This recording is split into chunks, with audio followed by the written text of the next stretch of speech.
Hello friends, welcome to my channel Supro की बानी। এখন আমি চলে এসেছি হিন্দি ফিল্ম তেরি বাতোं में ऐसा उलझा जिया রিভিউ করতে, যেটা 9th অফ ফেব্রুয়ারি 2024 কিন্তু থিয়েট্রিক্যাল রিলিজ পেয়ে গেছে। এই ফিল্মটার ডিরেক্টর ডুও হলো অমিত যোশী, আরাধনা শাহ। এখানে কাস্টিং এ আছে শাহিদ কাপুর, কৃতি স্যানন, ডিম্পল কাপাডিয়া, ধর্মেন্দ্র সহ আরো অনেকে। তো কেমন লাগলো এই ফিল্মটা, এই সবকিছু নিয়ে তোমার সাথে শেয়ার করবো। So why are we waiting for, let's start with the video. ফিল্মটার ডিউরেশন হচ্ছে 2.5 ঘন্টার কাছাকাছি।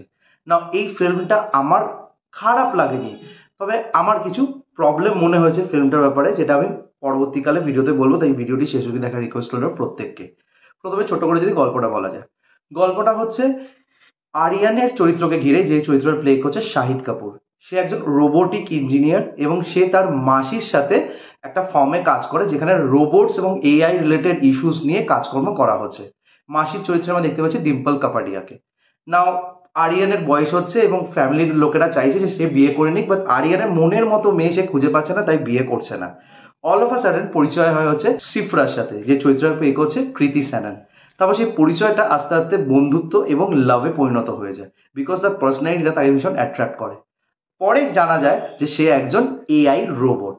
তারপর গল্পটা কি আসে এবং আলটিমেটলি ফ্যামিলির কাছে যখন তাকে পেশ করা হয় কি হয়, এই সব কিছু বিষয় জানতে গেলে তোমাদের এই ফিল্মটা দেখতে হবে।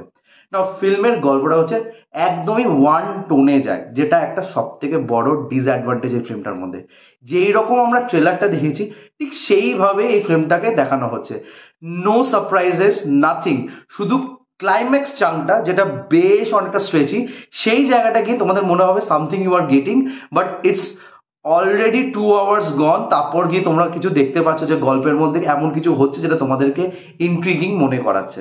তবে ইয়েস, একটা কথা না বললেই নয়, কৃতি Shannon has delivered a fine job.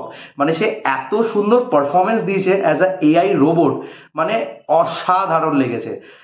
First হাফে তার যে রোলটা সেটা ঠিকঠাক, মানে বোঝা যাচ্ছিল সে একদম রোবট এবং সেইভাবে নিজেকে তুলে ধরছে। তার ওয়াকিং স্টাইল, তার ওয়ে অফ টকিং ভীষণই একটা কাট কাট ভেবেতে ছিল, যেটা একটা মেয়ের সংক্রান্ত হয় না। তো সেটা সে ম্যানেজ করেছে ওয়েল। বাট যখন একটা ইস্যু হয় তার সাথে, আমি কি হয় সেটা বলবো না, সেটাই গল্পের একটা টার্নিং পয়েন্ট, যেটা হয়তো আমাদের ট্রেলারে দেখায়নি। আর সেটাই একমাত্র ইন্টারেস্টিং পয়েন্ট এই ফিল্মের মধ্যে, যার জন্য তোমাদের ক্লাইম্যাক্স অবধি ওয়েট করতে হবে। সেই জায়গাটা শি জাস্ট নেইলড ইট। ওই পুরো half an hour, last half an hour she was just outstanding. ওটা জাস্ট না দেখলে তোমরা বুঝতে পারবে না। শাহিদ কাপুরের সাথে কৃতি স্যাননের যে কেমিস্ট্রিটা, সেটা কিন্তু দেখতে ভীষণ ভালো লেগেছে। And both of them are looking drop dead gorgeous. Specially কৃতি স্যাননকে তো পুরো ডল পুতুলের মতোই লাগছিল। তার হেয়ার স্টাইল, তার ড্রেসিং সেন্স, তার পুরো লুকসটা যেন মনে হচ্ছিল জাস্ট মানে শোকেসে সাজিয়ে রাখার মতো, এরকমই তাকে লাগছিল। এবং আদার্স যারা কাস্টিং এ আছে, ডিম্পল কাপাডিয়া, ধর্মেন্দ্র, তারা অ্যাডেড টু দ্য প্লট। এবং যে ফ্যামিলি পোর্শনটা দেখানো হয়েছে, যাকে অনেকটা স্ক্রিন টাইম দেওয়া হয়েছে, মানে সেকেন্ড হাফটা পুরোপুরি ফ্যামিলি সেন্ট্রিক, সেখানে আমার পার্সোনালি মনে হলো ভীষণভাবে স্ট্রেচ করা হয়েছে। ওটা easily half an hour short করা যেত। মানে 2.5 ঘন্টা ফিল্মের ডিউরেশন, সেটা কিন্তু 2 ঘন্টা 5-10 মিনিট কাফি ছিল এই ফিল্মটাকে র্যাপ আপ করা।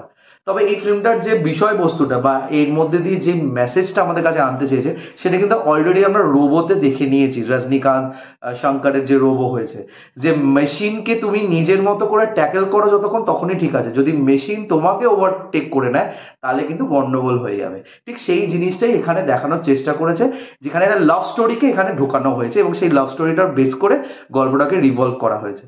তবে কিছু জিনিস আমার মনে হলো যে একটু এক্সপ্লেনেশন দরকার ছিল। যেরকম একটা জায়গায় দেখিয়েছে যে তাকে খাবার খাওয়াচ্ছে, সে খাবার খাচ্ছে, being a robot she can't take food or digest food. তো সেই ফুডটা সে যখন প্রিটেন্ড করে যে খাচ্ছে, সেটা অ্যাকচুয়ালি স্টোর হচ্ছে তার স্টোম্যাকে, এবং স্টোম্যাক থেকে সেটা পরে নিয়ে নেওয়া যাবে।